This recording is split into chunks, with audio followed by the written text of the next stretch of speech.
Hi, I'm Clint Carnes with Woodin Houston Bank. Your attitude and approach to everything you do can give you a competitive advantage professionally and personally. It can strengthen your influence with others and can propel you into leadership opportunities. With that in mind, today I'm excited to introduce you to Susie Thompson. Susie Thompson is currently our Vice President of Human Resources and Culture Officer at Woodin Houston Bank in Marshall, Missouri. Prior to that, she spent 9 years as an English teacher, yearbook advisor, and varsity tennis coach. Susie also spent 17 years with Hallmark Cards Incorporated, where she was responsible for learning and development, leadership development, retail training, and executive coaching.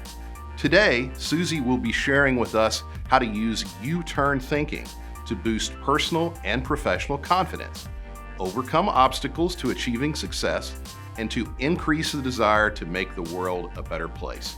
Today, you're going to get to see what we do, what we see at the bank on a consistent basis, and that's just how wonderful Susie is. I am really excited to be here for a number of different reasons. First of all, I am really proud to be here on behalf of Woodin Houston Bank. I love working for Woodin Houston. I love my coworkers, I love our customers, and I truthfully love my job. Well, maybe not this past year, temperature taking and contact tracing and illness tracking part of my job, but I do love what I do in the service of people who love what I do. I'm also excited to be here, although virtually, which is kind of weird, sharing my message that I am incredibly passionate and enthusiastic about. What I'm going to share with you today is not technically part of what I do for Woodin Houston Bank. It's nowhere in my job description, but it has become a huge part of my life. I really truthfully feel like I am getting everything I want out of my life simply because of the philosophy that I'm going to share with you today.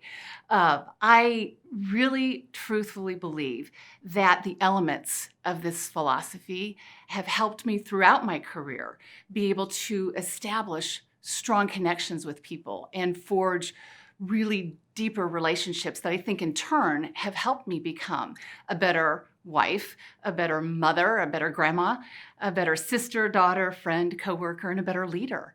I really hope today that when you walk away, you feel really great about who you are and who you can impact. I'm going to share some tips, some techniques, and pose, hopefully, some thought-provoking questions that maybe cause you to think a little bit differently about how you purposefully and intentionally show up every day, and how having a positive approach and a positive attitude will 100% help increase your personal and your professional productivity. So when I talk about positive attitude, it's a pretty basic, fundamental concept. I understand that. But so let's talk about what is attitude. I think on the surface, attitude is the way you and I communicate our mood to each other. When we're happy, when we're positive, when we're optimistic, we transmit this incredibly positive energy that most people are going to respond pretty favorably to. Now, on the flip side of that, when we're not so happy, when we're pessimistic, when nothing is going our way, right? People want to avoid you. So what's the difference between those two things, right? It's up here. Attitude is truthfully a mindset. It's our mental focus on the world, and it's simply a choice. Truthfully, attitude is a choice that you and I have the freedom to make every single second of every single day. You know, you choose how you react to situations or people. You choose how you wake up in the morning, whether you're going to be in a good mood or bad mood. It's not something that we're born with, right? You get to choose who you are and how you are every single second of every single day. Now, the beauty of having a positive attitude is it doesn't cost any money. It doesn't take any extra time out of your day, right? And it's been known to improve your health, increase your productivity, decrease your stress, and put everybody around you in a better mood. So why wouldn't you have a more positive approach or attitude to everything that you do, right? You know, there's a great quote by a guy named Chuck Swindoll. And at the end part of his quote, he says, life is 10% what happens to us, and 90% how we react to those things. There's a ton of truth to that. We choose how we react to people or situations. And especially in the culture and the climate that we have going on in our world right now, it is so important to be able to look at things through a positive lens. That's the only way that we're going to make progress as a country, as a company, as people, right? So my question to you in the next several minutes is going to be, what do you choose? What do you choose? How do you show up every single day? Are you a glass half full person, right? Or are you more, do you think, of a glass half empty person? So I want you to think about this. How would your peers classify you? What would your family say about you, or your friends, right? Your coworkers, your boss, and I want you to think about these things as I go through the next several minutes.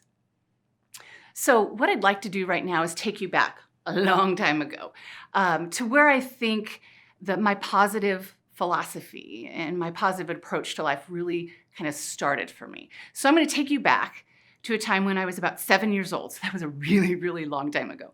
And when I turned 7, on my 7th birthday, I got the coolest birthday present ever. It was something I begged for. I asked my parents for, please, please, please, I want this thing.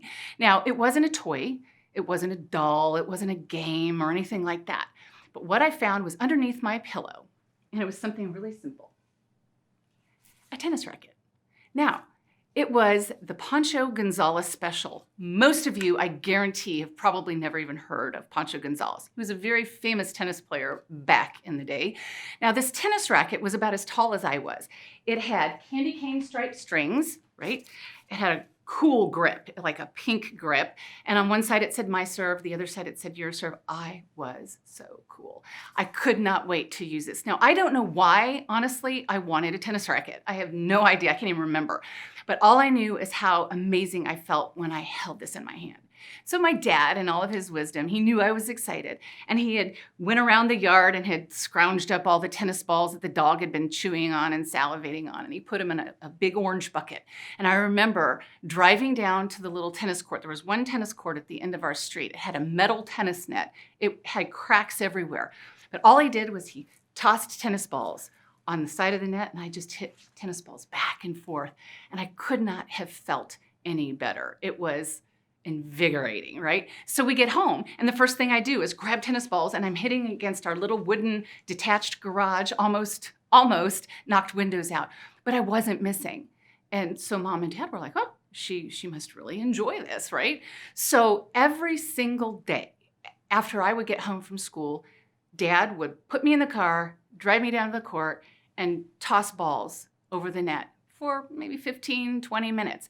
I did this every single day. So you can imagine anything in life that you practice or do every single day, you tend to improve. So as I got older, after every day of playing, my game got pretty decent. So by the time I got to high school, I wanted to try out for the tennis team. I've been playing most of my life. So I show up. Now, I went to a school on the Kansas side. I lived in Overland Park, Kansas. I went to Shawnee Mission East. I was a Lancer. And as a freshman, I showed up. There were 120 girls that showed up for tennis. Okay, so all girls that wanted to be part of the team. Well, we went through a tournament and could not believe it. I won the tournament. So as a freshman, I was playing #1 singles and doubles for our high school team. So it was good. I was a decent player. Now, Kansas tennis is not the hotbed of tennis, right? I mean, you're talking California, Texas, Florida, all those kinds of schools, but I was still pretty decent. So by the time my senior year rolled around, I got to be pretty good. We heard word, though, in the Kansas City area that there was a really amazing coach that had just moved to town. And he was known to transform good players into great players. Well, of course, we wanted to take lessons from this guy. He was from Australia. He had played on the Davis Cup. So I showed up at the club where he taught. And I remember I had so much confidence. And I said, hello, Mr. Muir was his name. Mr. Muir, my name is Susie Panther, and I would like to take tennis lessons. And he said, great. He said, well, I tell you what, he said, I charge $80 an hour. And if you want to show up, we'll do maybe once a week. Come on Saturday. And I said, Excellent. So I went home, of course, told my mom. Now, this was back in the 80s. $80 an hour is a lot now. Okay, imagine how my parents reacted when I told them, yeah, I want to take lessons for $80 an hour. And my mom looked at me and gave me the typical mom response, no, that's not going to happen. And I said, why not? I whined and I cried. And she said, we can't afford it. So, you're just going to have to do what you got to do. So I thought, well, I'm going to go back. Showed up again. Mr. Muir, is there any way that we can work out a deal? I will work for you in exchange for lessons. I'll wash the tennis courts. I'll string rackets. I'll teach the little kids in your clinics. And he agreed. So I was so pumped. So I showed up for my first lesson, Saturday morning, 9 o'clock. I had all this great energy. I knew I had to work on my backhand approach shot. I wanted to work on my second serve a little bit, but I was feeling good. So I showed up with all this energy and he looked at me and he said, okay, have a seat. Looking around and there was really nowhere to sit, so I just kind of plopped down on the ground.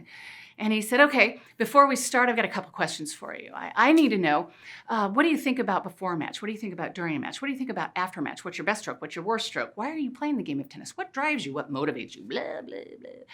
I'm sitting here, I'm thinking I'm too young to be in therapy. My God, what is he doing? So I just went with it. After a full hour of asking questions, he said, okay, thank you. I'll see you next Saturday.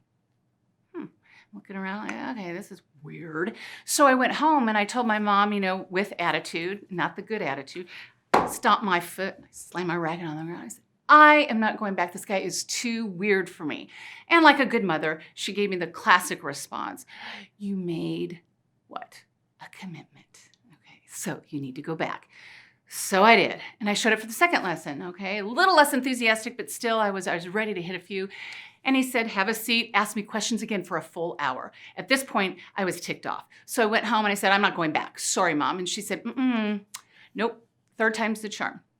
She said, go, and if you don't like it, then we'll talk about it, which, of course, as you know in mom speak is you're going to do it anyway. So I showed up for that third lesson, and I had hands on my hips, and I looked at Mr. Muir. I said, okay. I said, are we going to play? Wow. Okay, that was bad attitude, and I will admit that. And he looked at me and he said, okay, Panther. He said, I've heard a little bit about you. He said, and you come with a lot of what I would say negativity. Now, I have to share something with you that I don't think my family is like massively proud of, but I did bring an article that just kind of demonstrates what Mr. Muir was talking about. And this was actually something that was written about me. Again, I'm not proud of this, but truthful. Susie controls her temper. Okay, how sad is this, really? Now, I have to tell you, I was not a mean or a bad person. I was really incredibly competitive. I hated to lose more than I loved to win, and that was an issue. And actually, Mr. Muir called me on the carpet, and he said, okay, here's the deal. He said, I don't want you to bring any negativity on my court. For every negative thing that you have to say about yourself or your game, I want you to say 2 positives. Those are my rules, and you need to abide by my rules. Whatever, right? I was a typical teen. Have you guys ever heard that? Have any of your teenagers ever done that? Stomp the foot, hair flip, right? So we start hitting, and I'm feeling good. We're just warming up back and forth, and boom, I knock a ball right in the bottom of the net. Horrible shot. I was so mad. I stomped my foot. I slammed my racket. I maybe said a few words that were inappropriate. And he called me on the carpet again. He said, stop. 2 positives. I'm tall and I'm funny. Okay, whatever. So he took that. We hit a few more. I missed another shot. Again, 2 positives. I'm getting good grades and my parents love me. Okay, that worked. Well, what was interesting was he said 2 positives every 2 minutes for 5 consecutive lessons. 2 positives, 2 positives, 2 positives, 2 positives, 2 positives, constantly. But by the end of the 5th lesson, something magical happened. He didn't have to say it anymore because I started saying it to myself. Whenever I would think something negative about me or my game, I would literally stop myself and think of what was good or right about my game. And once I made that little mind shift, something amazing happened. My game dramatically improved. As a matter of fact, I went to a national tournament that year, Little Rock, Arkansas, the Easter Bowl. So girls from all over the country showed up. Now, I went to this tournament every year. It was just an excuse for the family vacation. Susie would show up at the tournament. I would lose the first round of the main draw. I would lose the first round of consolation. And then we would go to the Red Apple Inn, right, and swim. So my family was ready for the same thing. We show up at the tournament. However, I won my first round. Woo! Everyone was actually kind of excited for me. I was in shock. My parents were in shock. My sister actually was happy for me, which never happened. So I won the second round and the third round, and all of a sudden, I am in the quarterfinals of a national tournament, unseeded. Now, mom and dad are in heart failure. I can hardly believe it, and my sister's really mad because she's missing pool time. But honestly, I ended up winning that national tournament. So think about that. I went from unseeded to winning a national tournament, not only singles, but I won that tournament in doubles with my best friend, Stephanie Waterman, who I was in high school with. And we ended up beating the number 2 team in the entire nation. It was stunningly unbelievable. So I get back to my house after that tournament, and in my mailbox, back in the days where we had snail mail and nothing digital, right? We didn't have phones or computers. I had a stack of envelopes about this thick. And of course, you probably guess what they were. These were scholarship offers, full rides to schools like UCLA, USC, Florida, Florida State, Texas, Duke, Northwestern, Notre Dame. And I went, oh, Notre Dame. Okay. I'm a Catholic girl, right? And I had an uncle that went to Notre Dame. I knew the fight song before I knew any other song, right? And so I ended up taking that full ride, and I was the first female to get a tennis scholarship at the University of Notre Dame. And it's something I'm really super proud of, but I don't give myself 100% credit for that scholarship. I give a ton of credit to that fantastic Australian coach, Mr. Bob Muir, and what he taught me, not just about the game of tennis, but what he taught me about the game of life. And that, my friends, has led to what I call U-turn thinking, all right?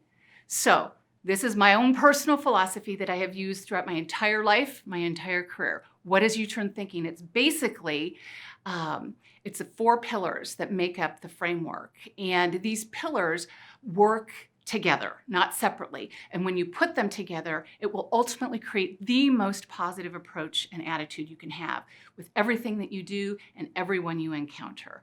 The 4 L's are monitoring our language, right?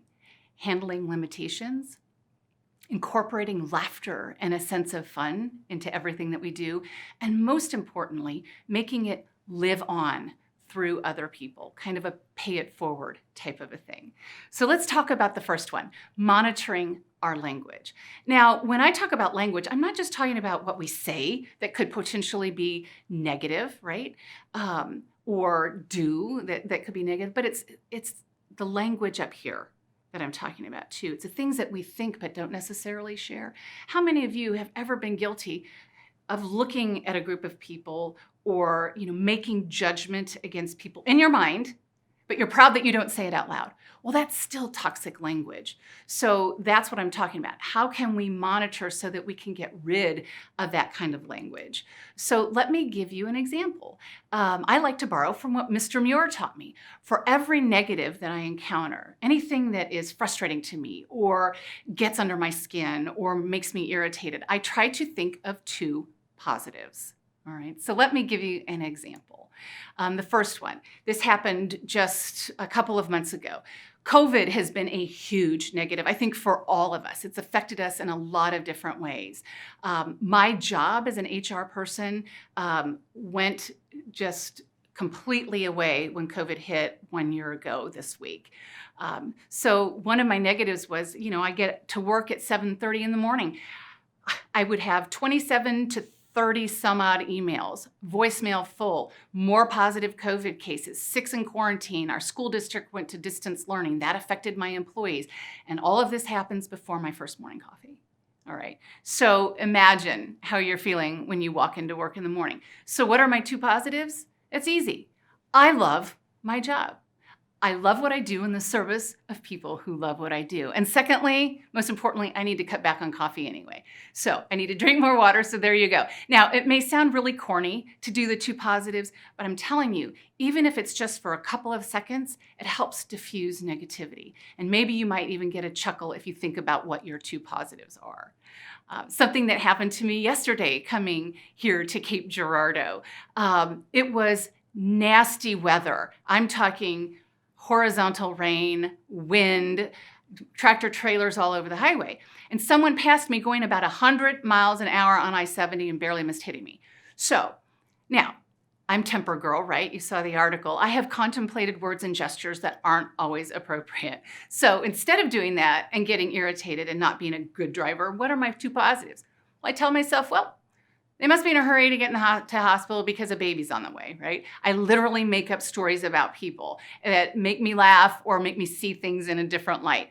Try it. It works. I guarantee. If you find the silver lining on anything negative that comes your way and you practice that every day, if you write it down, if you practice it, it will become a habit, right? And it'll be life-changing.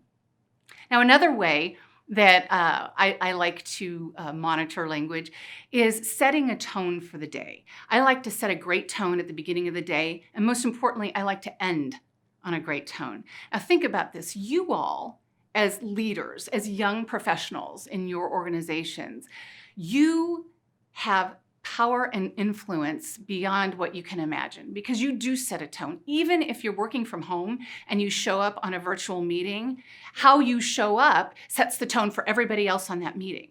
You know, the best leaders are the ones that know they have to model, right, the right attitude to get what they need out of their employees. So, think about it. How many of you, when the alarm goes off in the morning, you just hit the snooze button, right? So how many of you wake up and say, woo, I cannot wait to get started on my day. Let me at it, right? Maybe it's somewhere in between. But think about how you set your tone for the day. When I was a younger mother, and maybe some of you have younger children, every single day I would wake up my daughter, and we never had one issue with her going to school in a positive, happy way. I would hold her, and you've heard of rocking your baby to sleep. I would rock my baby awake every morning, and I would always sing her the same song, oh, what a beautiful morning, oh, what a beautiful day. So what's the first thing that she saw every morning? A maniacal smile. Woo, hey, mommy's here. And a bad voice, she's tone deaf to this day. But, she saw a happy person. So that set the tone for her. She would wake up, we would go to school, she'd say, bye, mommy, I love you, you're my best friend, every single day. Now, just as importantly, you have to end on a good note too. So that's kind of your homework for today. Think about how are you going to end your day on a positive note and that will determine, by the way, how you wake up the next morning. All right. I used to ask my grandparents who were married 60 years, what's the secret to longevity in your marriage? And they always said the same thing. We never go to bed mad, right? And there's something to that. So think about how you can start and end, in a very positive way. Another thing you can do, go ahead, make their day. Who are they? They could be anybody in your life, anybody that you have meetings with, the person that you see at the grocery store, your children's friends, your kids, your spouse, your coworkers. Pay them a compliment. It doesn't cost any money. Be genuine. But it's amazing when you go out of your way to encourage and to make somebody feel better about who they are and what they do. It's amazing what you're going to get back in return. What you put out in the universe, I guarantee you will get back times 1,000. So always think about and write down even. Maybe choose a person whose day you're going to make and be intentional about it. And you'll find that you're going to get it back. All right. So the next thing, part of the philosophy, the second most important part, is handling limitations that either ourselves or other people put on us. Now, I have to tell you, I don't really have any regrets in my life, but there was one, limitation that was thrown on me when I was at Notre Dame. When I was a junior, I had a great internship. I was the sports information intern. So what I got to do was interview athletes, write press releases, write articles. I even got to do the color commentary on our basketball games. It was a blast. I am a huge sports fanatic. March Madness, I live for this kind of stuff. So anyhow, as part of the internship, I got to have a meeting with the general manager of WNDU, our NBC affiliate in South Bend. So I went in and I had a really ill-fitting suit on with an ugly bow tie. I'll never forget it, a horrible 80s trend. And I show up in front of this guy and, made good eye contact with him, had the firm handshake, and he said, "Hello, Miss Panther." He goes, "Have a seat. What do you want to do when you graduate?" And it's kind of a vague question, but I was prepared and I was confident. And without skipping a beat, I just looked him in the eye and I said, "Well, I'm going to be a sports broadcaster." Ta-da. Now, I was so confident in this. I grew up, I had to answer sports trivia questions every night before dinner before we could eat. Now, I know as much about football, baseball, basketball, pro, college, right? So I was confident in my answer. Now, he looked at me without skipping a beat or taking a breath, and here's his response to me. He said, "Well, Susan, that will never work. You're not glamorous enough. Men won't watch you." Okay. Now, as a 20-year-old, I didn't quite know how to take that. I looked at him and I wasn't sure if he was joking or laughing, but he wasn't laughing and he wasn't smiling. He was dead serious. So I literally, my ego just deflated. Just went into a big puddle on the floor in front of me. And I remember thinking what I heard was, "You're dumb and ugly." That's what I heard. So I left there with zero confidence. I literally changed my major because of that ridiculous 10-second comment by that man. Now, the interesting part of this story is the year before, a young woman named Hannah, we called her Hannah from Atlanta, she had a Southern accent, she had the same meeting with the same guy. She wanted to be a sports broadcaster as well. She chose not to listen to him. Now, you may know this person. Her name is Hannah Storm, and Hannah has covered the Olympics. She has been on the morning show. She's a very famous broadcaster. She makes millions. I do not. So now you may think, well, that's too bad, Susie. Wow. But here's how U-turn thinking actually works in that situation. I chose to listen to him. But had I chose not to listen and taken the same path as Hannah Storm, I wouldn't have met my husband, who I will be married to 25 years this coming Tuesday, right? I wouldn't have my daughter, who is the center of my universe. I wouldn't be working for a bank that I absolutely love. I wouldn't be standing here in front of you delivering a message that I so believe in, right? That's how U-turn thinking can work. When something happens and you have negativity staring you in the face, if you practice U-turn thinking, it may not change how things feel overnight or that day. It may take months. It may take years, even in my case. But U-turn thinking can work, and that's how you can handle any limitation. Because, truthfully, if you believe you will achieve anything, but here's the deal.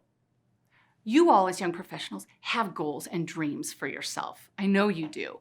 By virtue of the fact that you're here at this conference, you are leaders, and you're looking to be even stronger leaders as you move forward in your career. So always tell yourself, "I can." If, right? Because your goals and dreams are not just going to appear. You're not going to be able to get everything that you want just by virtue of the fact that you want it. You have to have a plan in place to make it happen. And you have to believe with an incredible deep passion and conviction that your dreams will come true. Don't accept any less, because again, if you believe, you will achieve. I believe this with every core of my being. A lot of times you'll hear the phrase, people will say, "Well, I'll believe it when I see it." I like to practice U-turn thinking, and I like to turn that around and say, "I'll see it when I believe it." Anything that I want out of my life, if it's something that I desire, that I think I'm passionate about, I will work 40 times harder to be able to achieve that. And I've always told myself, if I'm going to do something, I'm going to be the best at it. Even if it's cleaning toilets, which I hate, I'm going to go in there and I'm going to do it better than anybody else, right? So that's part of U-turn thinking. It's stopping yourself. And anytime that you have negativity that faces you, stop yourself, make the mental U-turn. And instead of focusing in on what is wrong or bad about a person, a situation, right? Think about what is right and what is good. And again, here's another little tip. And you guys know this. I know you know this. Avoid the toxic people. And you know who you are. I'm sorry. You know who they are. All right, slip of the tongue there. The toxic people are the ones that bring you down. When you meet with them, they're the kind that you're going to avoid their eye contact because you know that they're going to start gossiping or they're going to start sharing rumors. Or, they're the type of people when you ask them, how are you doing today? Their response is, I just feel awful. I'm tired. I hate my job. It's awful. The weather is terrible. And all of a sudden, before you know it, you're sucked into that negativity with them. I call it like the vortex of evil, and you can't get out. My mom always told me, you are who you hang with. So think about, who do you hang with in your life every day? Are these people that are giving you energy? Are these people that are helping you become a better version of yourself, right? And most importantly, are you a toxic person? Is that how people see you? And here's how you know. When you're walking down a hallway or you're at Walmart or you see people and they avoid you, they don't make eye contact, that may be a clue, right?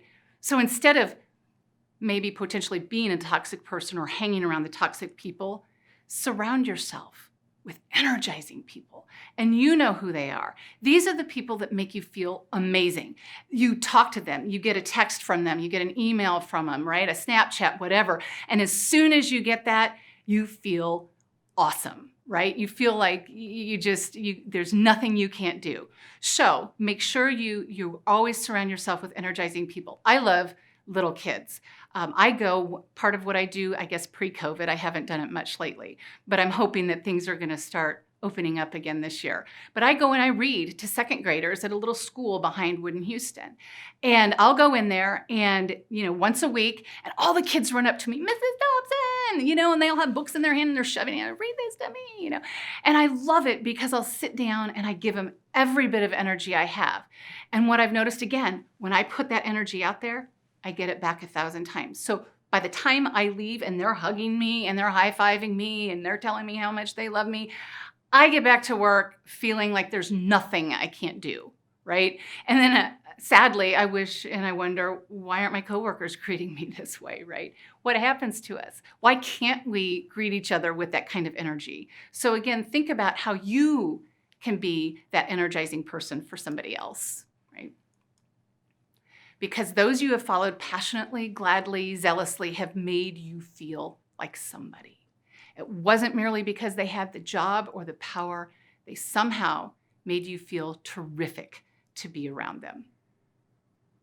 Think about that. Let's say right now, okay, imagine yourself in a room and every single person in your circle of influence is in that room with you. All of your friends, all of your family, all of your coworkers, everybody it's important in your life is with you.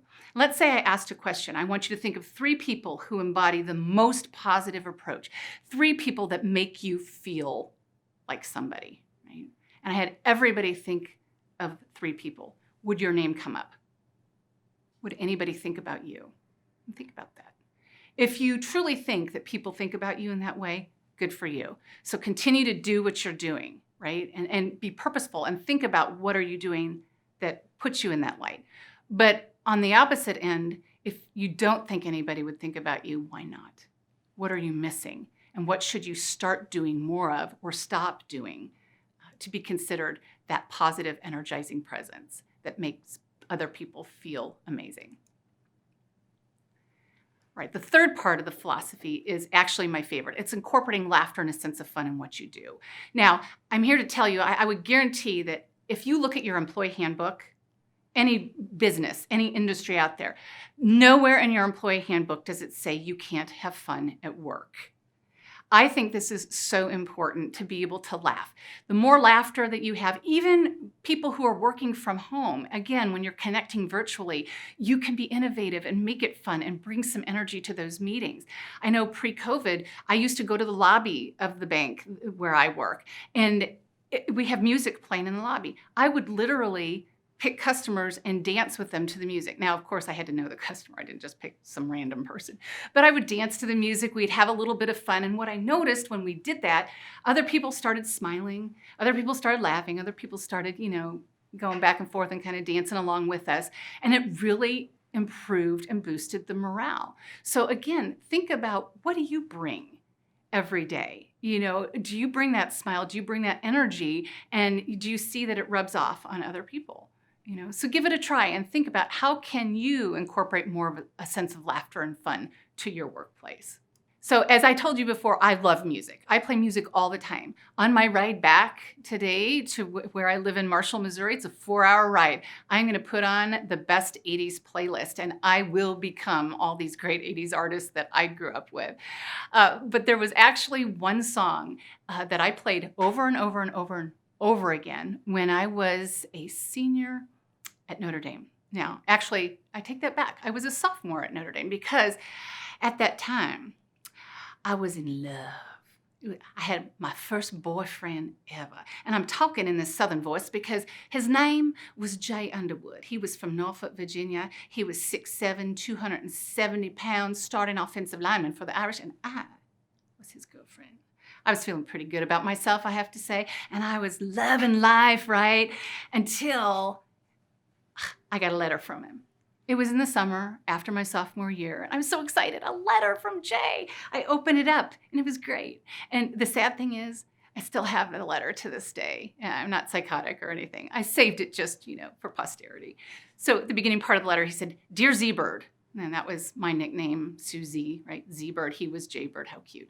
And it said, "Dear Z-Bird, I have loved being your friend, and life is good, and I've met this girl named Connie, and, going, huh? Connie? And then I realized, oh my God, it's the breakup letter. And at the end part of the letter, he says, "I hope we can still be," what? Friends, right? Friends. Sure. Yes, let's be friends. Yeah, I'm feeling good, right? Yeah, no problem, Jay. No, I was mad. I was ready to wring his little neck. I was rabid. I wanted to take that football player down, let me tell you. And so I played this one song over and over and over again until my roommates almost admitted me to psychological services. So here's a song. I call it my Jay Underwood song. I'm going to share it with you.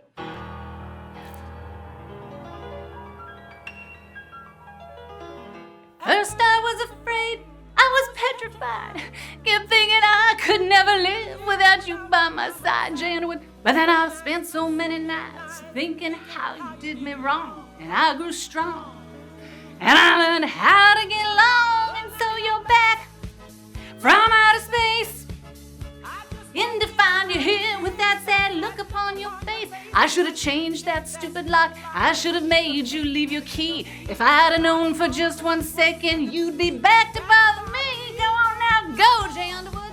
Walk out the door. Just turn around now, 'cause you're not welcome anymore. Weren't you the one who tried to hurt me with goodbye? You think I'd crumble? Oh no. You think I'd lay down and die? Oh no, not I. I will survive, right? Okay, that's about as much as I can do. And I know I've made a complete fool out of myself, but you know what? You gotta have fun. Now, I have to tell you, my husband comes from a family of 12. So we're at a wedding every single weekend. And this song always comes up, and it mortifies him. And he just walks away and says, "Susie, go do your own thing." Now, the funny part about this is I recently got in touch with that Jay Underwood. Now, I'm 56 years old. We're much older. And he does know that I share this story, but he just laughed, and he thought that was absolutely hysterical. But anyhow, music is something that can really soothe the soul. And think about it. You pick songs because of maybe the lyrics or the beat, but usually we listen to the same music because of how it makes us feel. So incorporate that somewhere in the day. Now, another example of music I have is a video that I'd like to share with you. It's a video of my daughter when she was 3 years old. Now, 3-year-olds, really, they're used to singing things like Twinkle, Twinkle, Little Star, right? So something along those lines. But in this video, she's singing something that I think you'll recognize. So this is my doodle bug, who is now 23, and she does know that I'm sharing this video. Dawns are...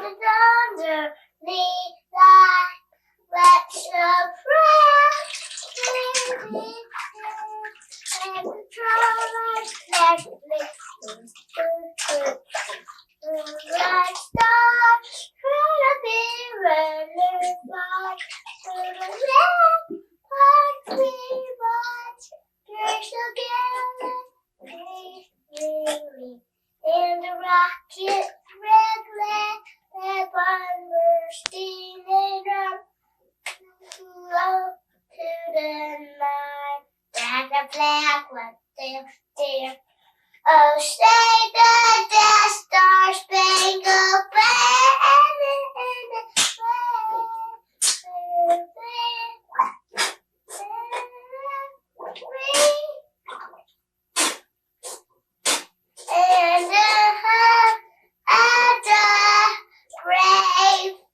Yay! Very good.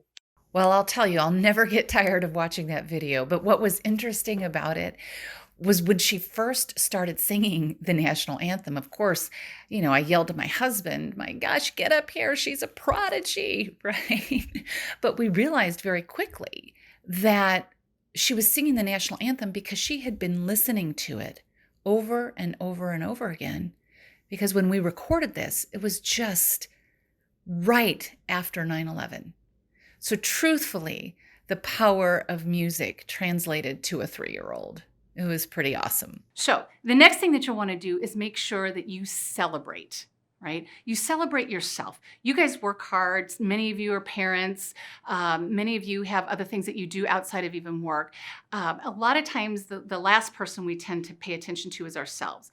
But celebrate and create what I call a me file. So whenever, and I have actually a digital folder that I use, whenever you get a really nice positive email or some rewards or recognition from other people, or even a letter, the old-fashioned letter or a card perhaps, put it in your me file, because I guarantee you're gonna have a long day, you're gonna have a bad day, you're gonna have a hard day. For me, or it could be a hard year, like this past year with COVID.